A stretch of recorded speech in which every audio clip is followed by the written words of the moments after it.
Las montañas y las barrancas de la Sierra Tarahumara son hogar y refugio de una variada fauna.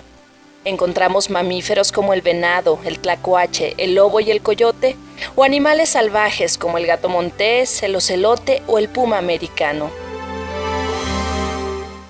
Abundan aves como la codorniz, la paloma, el águila y una infinidad de pájaros que se pierden en los bosques.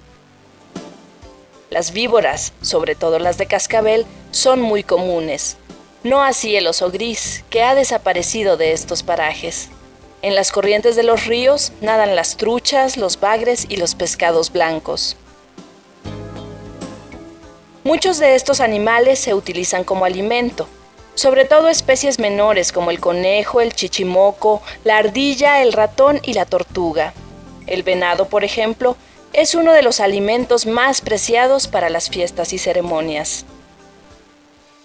Con las pieles de algunos animales se hacen instrumentos musicales y con las pezuñas cascabeles para las prendas ceremoniales.